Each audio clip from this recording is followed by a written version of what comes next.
Welcome to the Bold Analysis, ladies and gentlemen, and thank you very much for supporting this podcast. We've had conversations about things happening in this country and in the political space touching into the life of Mwananchi. And today in studio, I've invited Robert Kiberenge. Robert Kiberenge needs no much introduction. He's the chairperson of Elections Board in Bunge la Wananchi. And you will understand, I know this is someone you know. Robert has been talking to Mwananchi.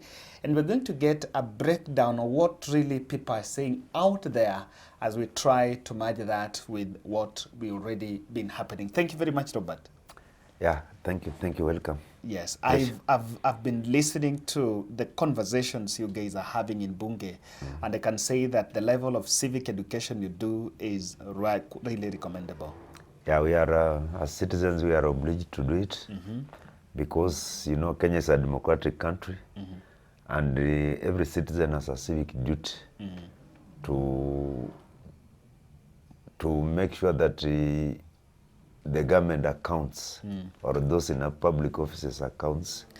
Bunge la Mwananchi is anchored on Article 43. Yes. And I've had quite a number of you echoing what is in Article 43. What do you think is the problem with Article 43, looking at the current administration? Yeah, there is our constitution. We have a very good constitution.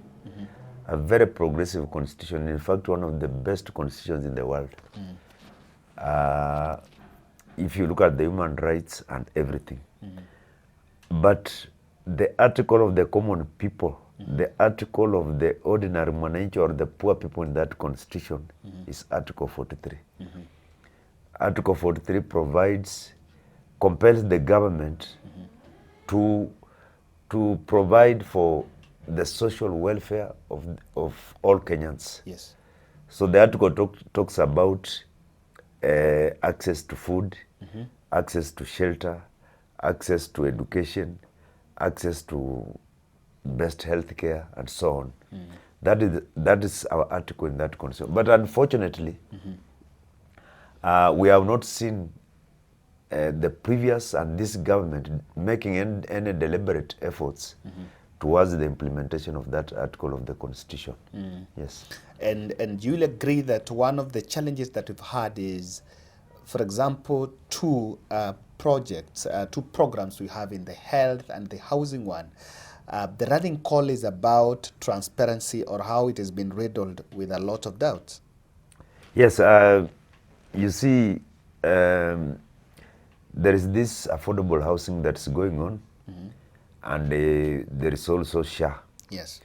Now, affordable housing, actually, the situation we are in as Kenyans, considering that 22 million people live below the poverty line. Yes. You know, our poverty line is $1 in a day. Yes.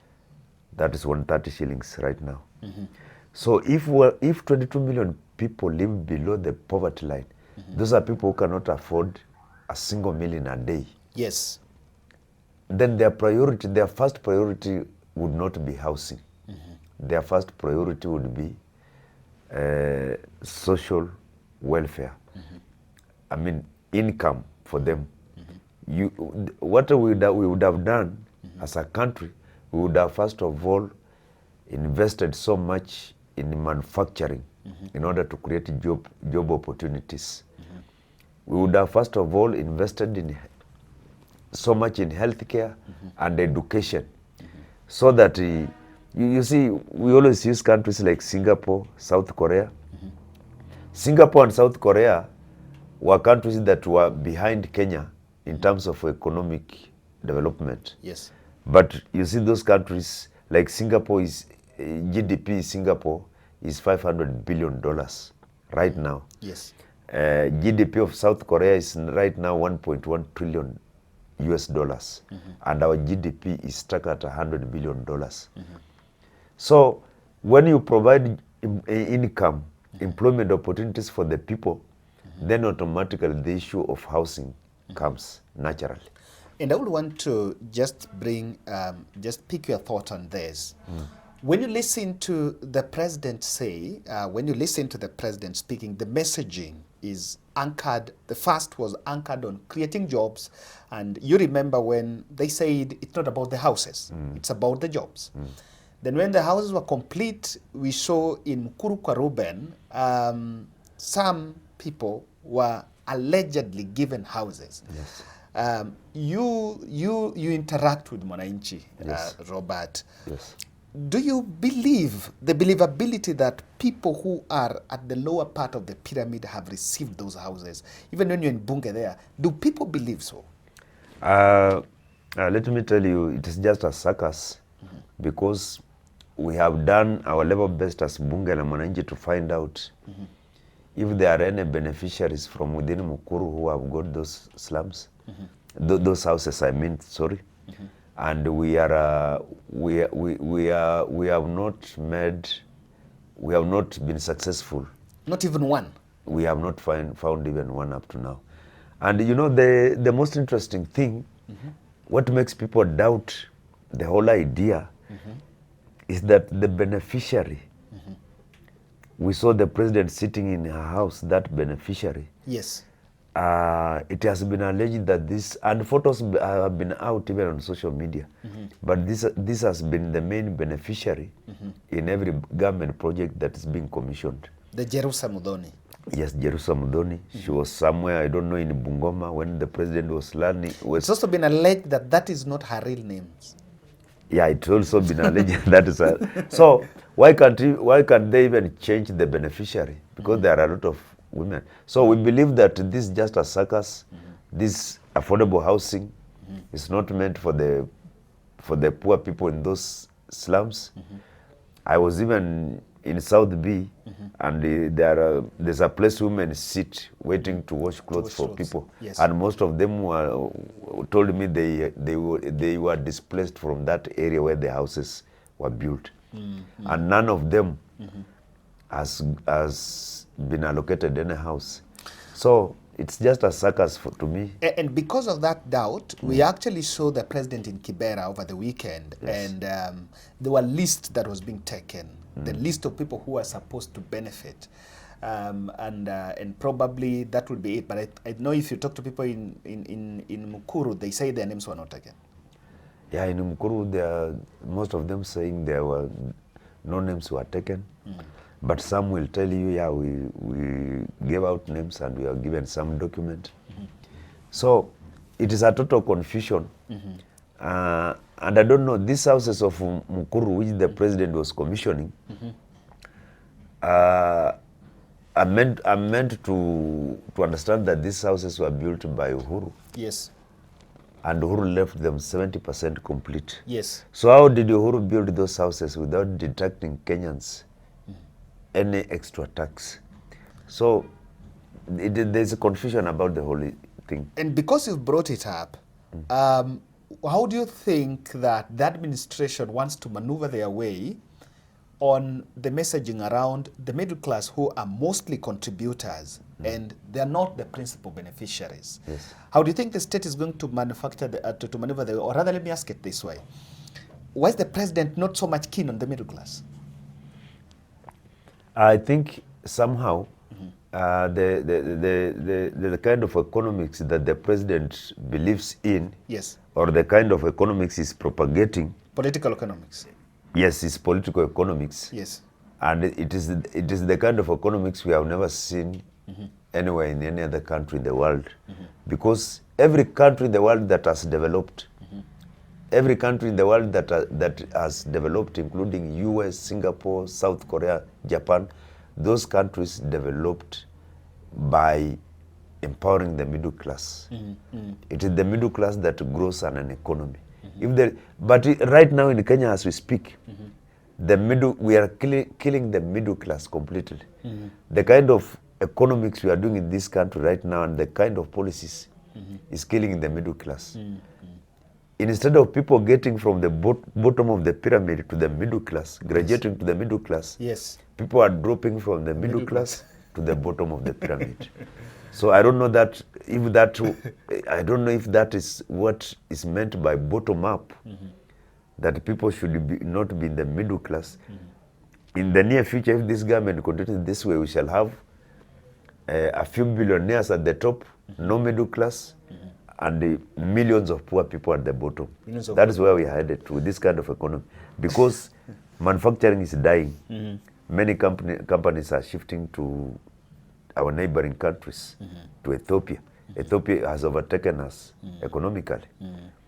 Yeah, so, I mean, the kind of policies that this government is propagating or executing are very skewed policies that cannot develop any country. And Robert, you will agree with me that the crowds are coming out. Kenyans are coming out in their numbers when politicians' convoy is snaking its way in the markets and in the villages. Yes. And I'm just bringing you up to speed with what happened during NATEMBEYA's homecoming. Yes. You know, he left airport, Luanda, Kakamega, and the last stop in Kitale. Yes. If you look at and view those videos, the Tawe movement was becoming very, very strong. I made to understand you come from that region. Yes, yes. Would you break us down? What is NATEMBEYA up to? First of all, NATEMBEYA is a very ambitious person. You see, that is a person who has grown through the civil service. Yes. From a very junior position, graduating all the way up to a regional commission. Yes. So he's a very ambitious person, and even politically, he's very ambitious. NATEMBEYA is trying to explore a vacuum that exists in Western. You believe there is a vacuum? There is a vacuum that has been existing, and is trying to exploit that vacuum. You know, in Western, we have Mudavadi, those two politicians called Mudavadi and Wetangula. And somehow the kind of politics and the kind of leadership does not excite the Luhya community. So there exists a vacuum which NATEMBEYA is trying to exploit. And another thing, there was an agreement, a coalition agreement that was signed between UDA, Ford Kenya, and ANC. Yes. And that the contents of that coalition agreement were made public. Yes. By Rigathi-Gachagua. Yes. Because of the issue of shares. Yes. And in that coalition agreement, the Luhya community was to get 30% of shares in government. Yes. 30% shares. 1,000 kilometers of roads in Western. 30%. You can imagine 30% of 30% of cabinet secretaries is 7. 30% of how much do they have out of 7?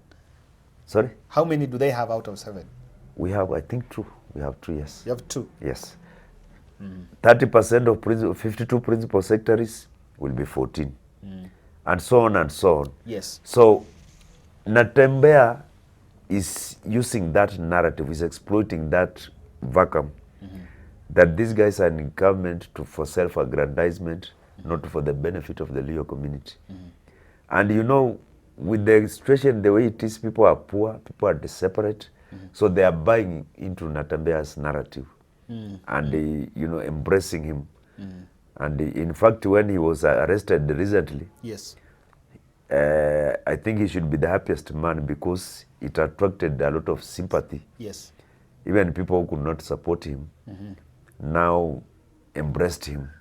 That's why you have seen him attracting huge rallies everywhere he goes. And how daring are the masses, Kiberenge? Yes. How daring are the masses? You know, we saw videos and photos where people are vandalizing police cars. Yes.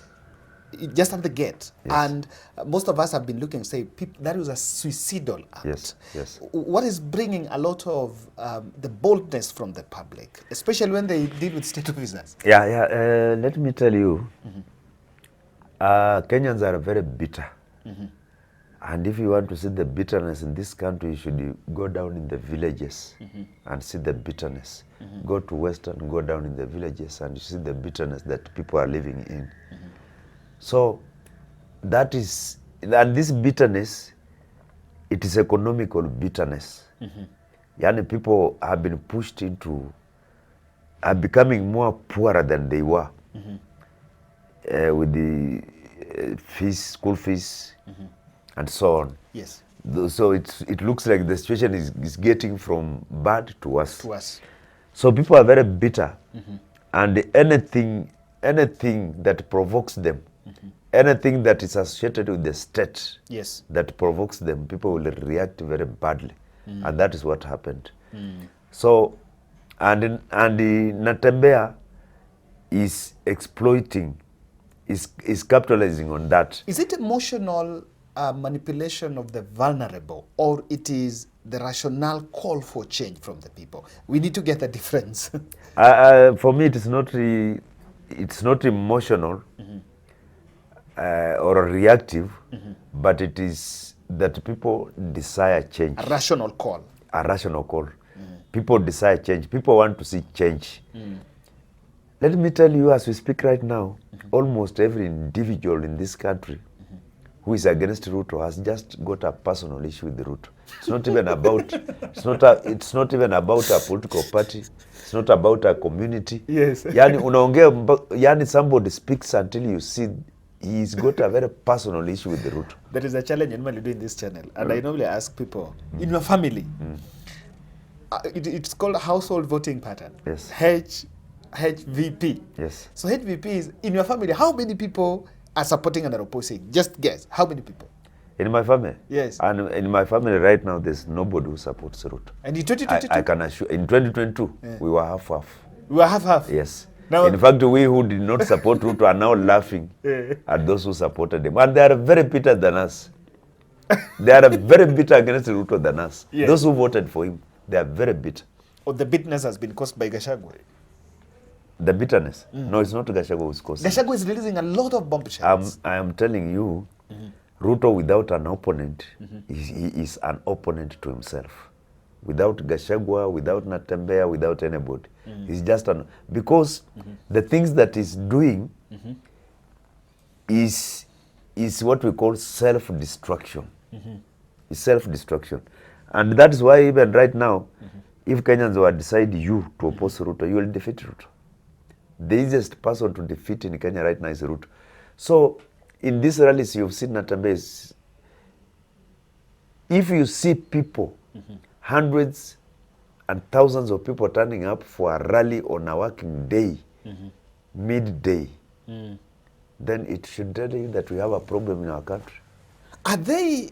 And are they, you know, we've seen even these crowds when the president is in Mount Kenya. I think I've also seen Rigathi pulling these crowds. There is an argument about who is paying and who is not paying. But you think the masses are hearing the right message from the politicians? Are they going home with the right answers? They are not going home with the right answers because there is what the people are desiring right now. And I can tell you this, Kenyans as we speak right now, Kenyans are now thinking beyond tribes. And the Kenyans demonstrated during the demonstration for Finance Bill 2024 that we can go beyond our tribes and speak as Kenyans. They broke tribal barriers. So, in those rallies, Kenyans are not getting the answers that they desire. They are not being satisfied that we are ready to change this country. Because where we are right now, we don't want to know about tribe. We don't want to know about political party. We just want to change this country. Just want to change this country. Yes. Now, that brings me to the change. Yes. We've seen a news spree of abductions. And I'm using spree of abductions and extrajudicial means. A priest is killed in Marakwet. One is found in Kikopey. Now, the other day we had the whole situation about the MP. And I've heard you argue that we are using old Moi style in this century. In your own assessment about these abductions, what do you think is putting, how is this putting the state relevant to 2027? What kind of tone are they creating? I think these things we are seeing these retrogressive and backward activities like abductions, extrajudicial killings, and so on, I think they are invoking more bitterness amongst Kenyans, generating a lot of bitterness. Because, and as you have said, that is the old style of governance. It was Moi's old style of governance, where abduction and the extrajudicial killing were the main tools that were used in governance. So that when you want to silence your critics or your perceived critics, you have to use abduction and extrajudicial killing. That is the old style, but right now it cannot work. It won't work. One of the common response has been, and let me just take you to December, when those 4 young men were abducted. Yes. The police maintained a high line. We don't know. It's not us. Back now, bringing it back to Kiombure, Yes. Abduction, the police department kept quiet until later in the evening when they released a statement, of course giving an account of what is happening. Do you believe that the security structure is really doing best to control this? I think the security sector in our country is not willing to deal with these crimes of abduction and extrajudicial killing. Our security sector might be abetting or might be accomplice or having knowledge to this abduction and extrajudicial killing. There is no debate about who does the abductions. That debate was closed. It was closed when by Justin Muturi, when he said on national media, when he said that he went to the president, pleaded with the president to have his son released. The president called somebody and ordered that person to release Justin Muturi's son, and the son was released. The debate about who is involved in the abduction. So it doesn't matter even if you don't talk about it, even if the police deny. The denials, the denial is in vain. It's a lie because it was clear. It was clear who is involved in the abductions. It was very clear. So even if the police continued denying, it is all in vain. It is a matter of fact that these abductions and extrajudicial killings are state-sponsored, and the government is not willing to do anything to stop. In fact, this Koimburi's abduction, now there's a narrative going around today, if you look, that it was a self-abduction. Yes. Yeah, that is an old narrative. I reminded her about Moi's style. That is Moi's style, because we know when Ouko was assassinated, there was that narrative that he took himself to Koru, Gotalila Hills. Then he, first of all, he shot himself in the head. Then after shooting himself in the head, he dosed himself with Chemicals. An acid. After dosing himself with an acid, he broke his leg. That is Moi's style. After killing himself. Yes, that is an old narrative, trying to cover up. So people should ignore such narratives that he has tried to abduct himself. How can somebody abduct himself, then end up injuring himself? Because we are told this guy, his trunk is swollen. Yes. We are told he has got bruises, soft tissue bruises. Yes. Who can do that? You can yourself abduct yourself and do that. Sure. You cannot. So it is an old narrative that is being reinvented, but it won't work. I want to take you to Mount Kenya. Yes. Kiberenge. I want to take you to Mount Kenya because something is happening there that I don't know how I can describe. And when the deputy president makes a stopover in a market and says WANTAM, the whole thing is blown. Yes. And you will agree with me, the WANTAM now is now blowing hot. Yes. The president. You are talking about former president, not deputy president. I'm talking about the former deputy president, yeah. Rigathi-Raila. Yes. Yeah. And because of that, the president has dispatched his deputy, Kithure Kindiki, to Mount Kenya to try to counter that wave. I want us to take it this way. Is the one-term call, the state is trying to frame it as a Mount Kenya revolt. But you're in Nairobi and you interact with wananchi. Is it true one time is just a Mount Kenya revolt, or it's something that is a national call? And what is your interpretation about it coming up? I think WANTAM is a national clarion call. Yes. It's not a Mount Kenya issue. All Kenyans from across all regions have suffered the consequences of the bad policies of this government. All Kenyans from across Kenya. Yes. It's not only Mount Kenya people. So even if today Ruto manages to bring Mount Kenya back to himself, or the Mount Kenya people embrace Ruto again, the rest of the country will still vote against Ruto. It's not a Mount Kenya issue. This is not a Mount Kenya issue. Okay, Mount Kenya might have some other factors in addition to the economical issues, but if you go to Western, people will talk about economical consequences of this regime. You go to coast everywhere. So it's not a Mount Kenya issue. WANTAM is a national movement cutting across. It is an organic movement. Rigathi is unleashing, the former deputy president Rigathi-Gachagua is unleashing bombshell one after the other. Yes. And there is one I kept on mentioning, and I want to bring it to attention.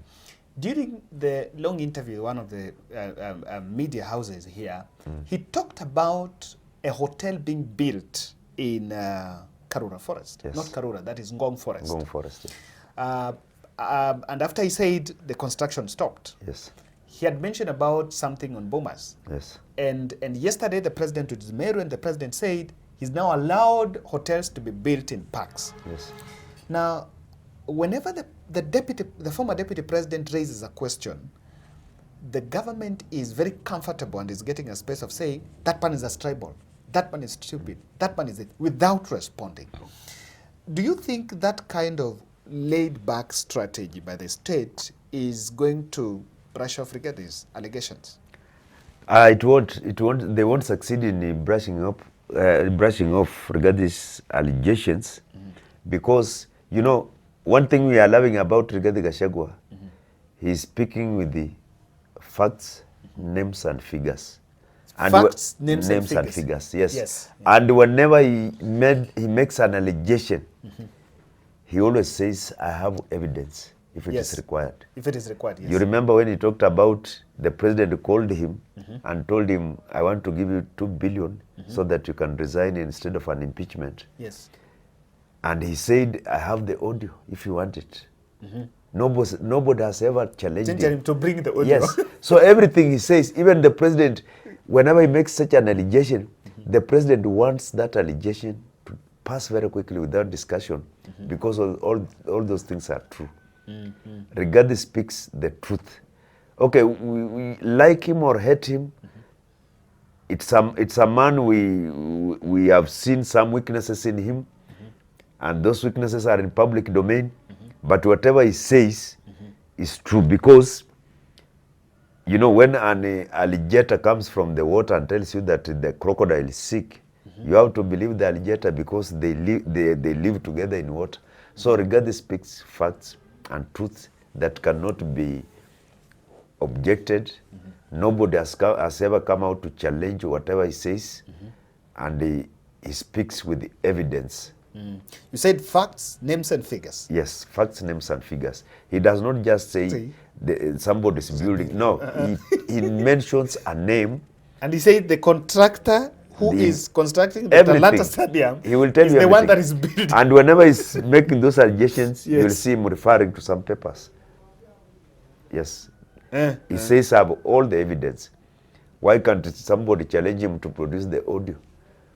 Now, why is the state not asking? How is he getting this and he's not in government now? Are there internal saboteurs then? I can tell you for sure, in this government, there are people who are disgruntled in this government. we have got senior civil servants, we have got people in the civil society, we have got people in various sectors who are competent. And those people, you know, Rigathi-Gachagua also had this network within the government. Yes. Yes, within all sectors of the government. And he could be getting that information. Yes.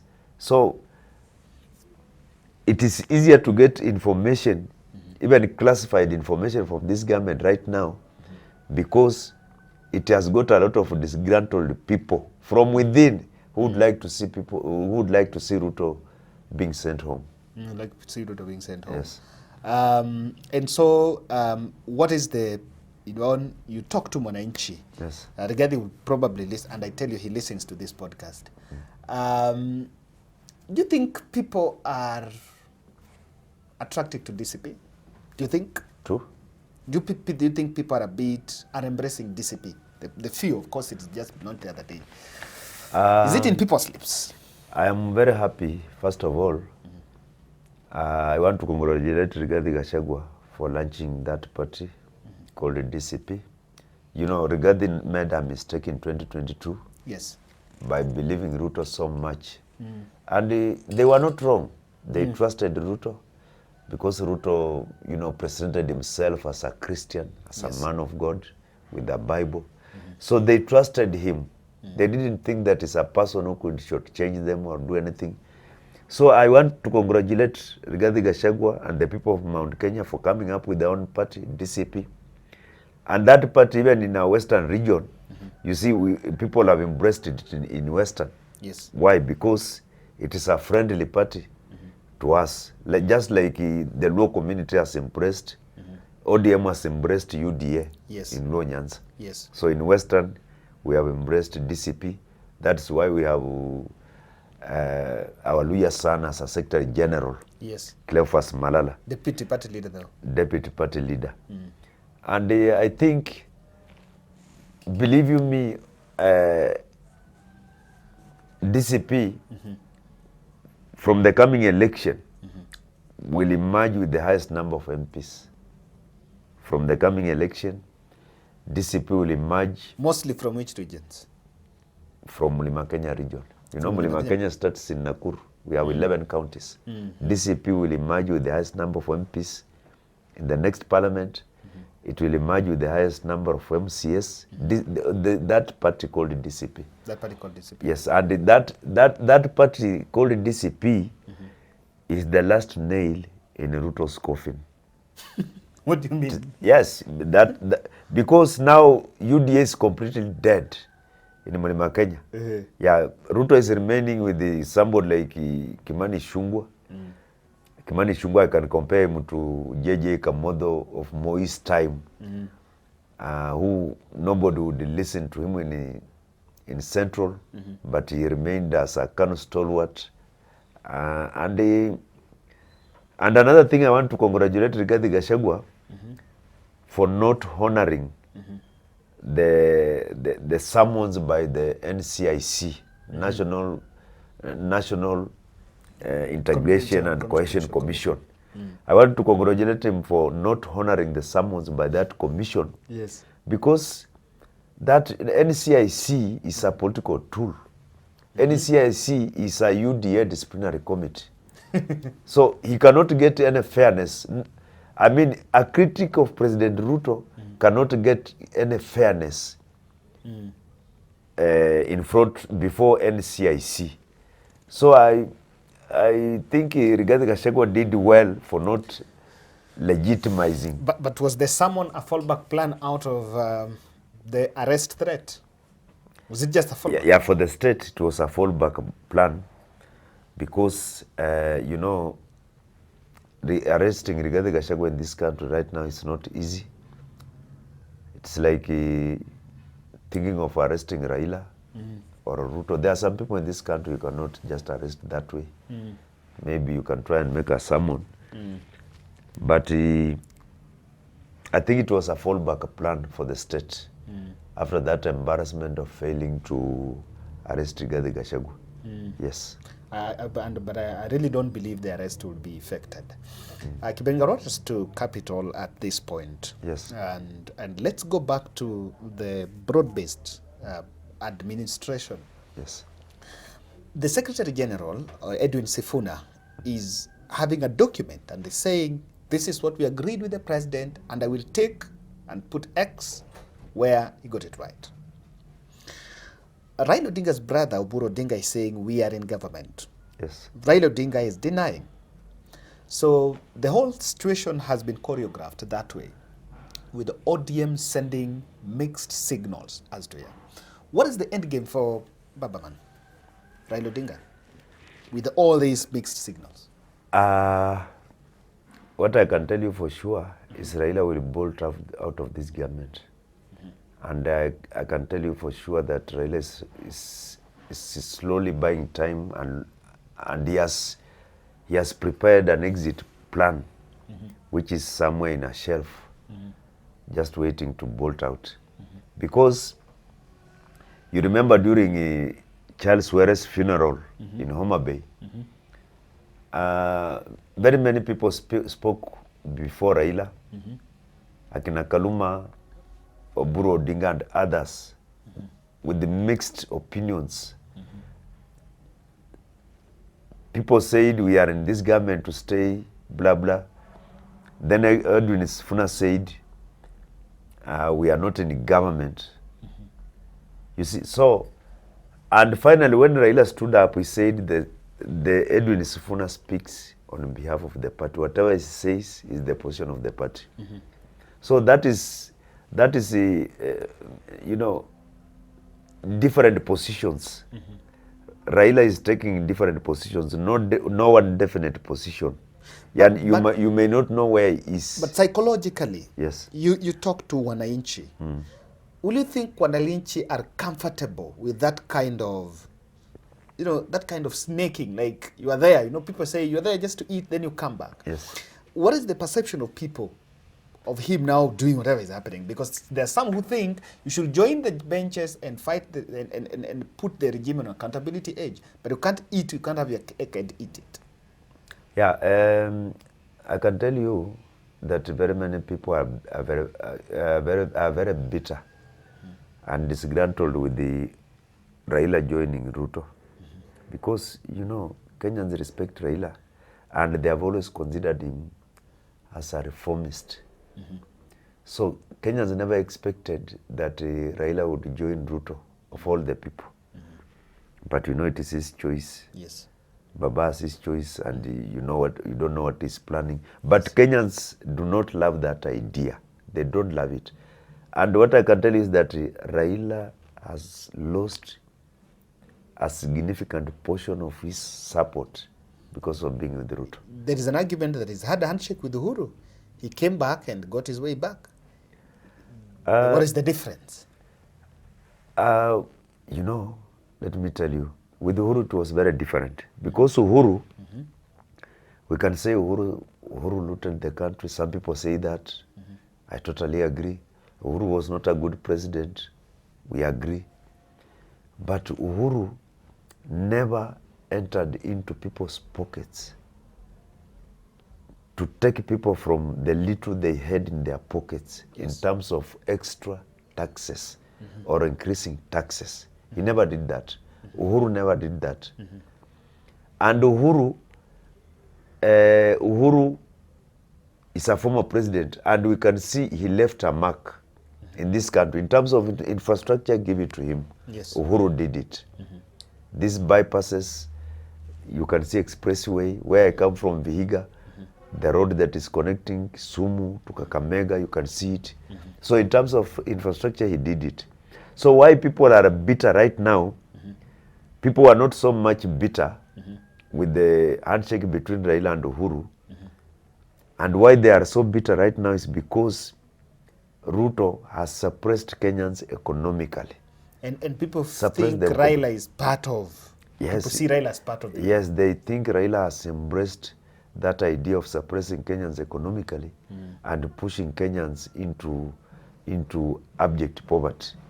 By, you see, like for example, Uhuru was not mad to introduce, to waive examination fees for school children, Yes.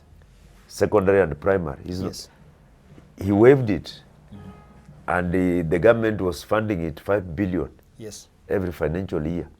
Now, this government was attempting to remove it. They had removed it, but people have made noise, and it has been Returned. reinstated. So, I think that is why people are so bitter against Ruto with the kind of things he's doing. Uhuru was not mad to introduce what we call subsidies. You know, even rich countries like US, sometimes they have subsidies to caution their citizens against the adverse economical situations. So Ruto just came into the presidency and scrapped the subsidies, you see. So that is why people are bitter, and people have not liked the handshake between Raila and Ruto at all. And even with that, and I think Odinga has been in Kenyan politics for long, and he understands the bitterness. Yes. But you can see the Odinga's men, and for example, the budget chair, Samatandi, well, attending president's event in Kibera, was cheering the president that, Mr. President, you must still go to borrow and still borrow more. And remember, that is a response to the debt outcry from Ndindi Nyoro. Even with that, but why is Odinga's men cheering the president? And is it to you that true economy is doing well now that you're CPN? I think it is that mindset of it is our time to eat. I think those people who have been close to Raila feel that Raila has been kept them in the opposition so much, while other people are eating. So they also want to have some time to eat. You see, and that in itself defeats the purpose of the ODM party, a party which was formed on the foundation of social justice and democracy. So those ones are for self-aggrandizement, because if you ask me, if you appoint one person from a community as a CS, it does not benefit that community. Yes. What people want is a government that can deliver on healthcare, on education, in agriculture, and so on. People, we are now beyond where people used to celebrate one of their community member being appointed as a CS or a certain position. You see, like I come in Vihiga, but nobody in Vihiga is excited about Mudavadi being a prime whatever. Even if you go and ask some people who is Mudavadi in this government, they tell you we don't know and we don't care. Yes, what people want is the government do not even appoint one of us into any position, but just deliver on what you should deliver as a government. That is what people want. That's what people want. So I think those people who are in the ODM and celebrating Ruto, what they are merely doing is killing ODM, and I can tell you ODM is going away very fast. Tanzania is not talking to us well after sending back our activist and even senior former Chief Justice. I understand they were in Tanzania for East African Law Society. Yes. That's where they were in that capacity to go and witness that court appearance. They're not talking to us well.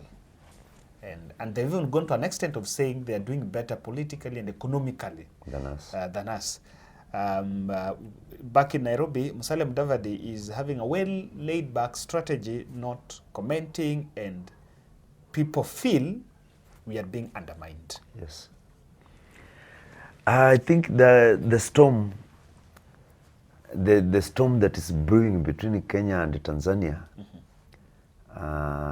is a very big diplomatic issue. And I think our government is not handling it the way a diplomatic issue must be handled. Because, my friend, you know, we are in with the East African Federation. Yes. And we have a treaty that we have signed that citizens in these East African countries can move freely within the countries to trade, for tourism. You know, our footballers can go to Tanzania for football tourism. Yes. Our rugby men can go to Ethiopia or Uganda. The same to musicians. The same to musicians. Bongo musicians from Tanzania can perform in Nairobi at Carnival and so on. So what is the problem with a Kenyan lawyer or a Kenyan activist going to attend a case in Tanzania as an observer, just as an observer? What is the problem with that? And then to make it worse, Kenyans are abducted and tortured and then dumped, like Boniface Mwangi was dumped in Ukunda. Then our CS for Foreign Affairs, Musalia Mudavadi, just responds to it casually, saying that we must Kenyans must have rattled the Tanzanian government. And then the Tanzanian parliament spends a whole day. Tanzanian MPs insulting Kenyans, belittling Kenyans. And there's one MP called Joseph Kasheku, who said that we do not match them intellectually, we do not match them economically. And I was listening and I was wondering, what is this guy talking about? You know, if even if you lock Kenya for 50 years, you just put a lockdown, Tanzania will never match us. You just lock Kenya for 50 years, they will never match us politically, economically, and even politically. If you you cross Namanga, you are entering Tanzania with 400 shillings. Yes. You convert it into Tanzanian shillings, 10,000. 10,000. Yes, and fill your pockets with papers. And so, me, I think Tanzanians have been unreasonable. I think Suluhu Hassan has been very much unreasonable. It was unnecessary. And I think the Kenyan government has not taken serious steps on this issue, because just try and abduct one American in this country. Immediately, Donald Trump will issue advisory, will issue an advisory to Americans that it is dangerous to travel to Kenya. Americans. We should have seen an advisory from the Kenyan government that Kenyans, it is not safe for you to travel to Tanzania. Take care. You might be abducted. If I was in government or a CS for Foreign Affairs or the president, I would have made that advisory so that we can hold our diplomatic ties for some time and sort out this issue or stay without being No, we friends. want to look good out there. We want to look good. But we are by trying to look good, we are being demeaned. You know, MPs, I have been looking at the profiles of many of the Tanzanian MPs. You know, I've never had interest in that, but my mind was aroused to try and find out who are these MPs. Are they engineers? Are they doctors? So most of them have reached standard 7. Like that, Joseph Kasheku has reached standard 7 and is telling us that Kenyans cannot match us politically and economically and intellectually. Yet in the Kenyan parliament, we have engineers, we have doctors, Tanzanians cannot match us. In anything, they cannot match us. And even if you take a photograph of this city called Nairobi with the expressway, and show it to Tanzanians, they will tell you this is Amsterdam, this is not Nairobi. So I think Tanzania must respect Kenyans, because we also respect Tanzanians. They cannot tell us that they cannot tell us that we cannot match them economically, yet we know in practice that the Tanzanian economy does not match that of Kenya. That is why we have these disabled people filling the streets of Nairobi, these disabled people from Tanzania begging on our streets. If Tanzania is doing well economically, why do the beggars, Tanzanian beggars all over Nairobi city? But they're illegal. Yeah, they are legal, yes. Illegal. If I was in power right now, I would have taken them, put them in a lorry and go and throw them in Namanga. Yeah, because they are mistreated Kenyans. They have abducted a Kenyan, Boniface Mwangi, and tortured him. They have raped a Ugandan activist. Yes. And Samia Suluhu, being a woman, has endorsed the raping of another woman. Yes. Thank you. When are you guys going for elections? And there is a call for young people to come out and contest. Yes. Because we can have these conversations, but we only change when we are in that time. Yes. I hope you guys will come out. Yeah, you are calling me a young guy? Not a young guy. Yeah, me I'm not young, yeah. But me, I embrace, and I even tell people who are my generation, that we must accept that another generation is taking over. I belong to Generation X. I always tell my people that Generation X, we failed this country. Yes. And our children are asking, when Moi was messing in this country, where were you as our parents? Yes. So the Gen Z would not like to sit the way we just sat pretty while the country was being messed. So I'm telling my generation that another generation is taking over and we must accept it. Yeah. But me, I'm very friendly to Gen Z, and I'm very friendly to all generations. But what I would like to say is young people must rise up. This is their country, and they must shape the future right now. And they must make sure they have the voters card. Yes, or forget about it. They must shape for their future. They must not allow fear to shape their destiny or their future. Young people. Thank you. Yes. Thank you so much.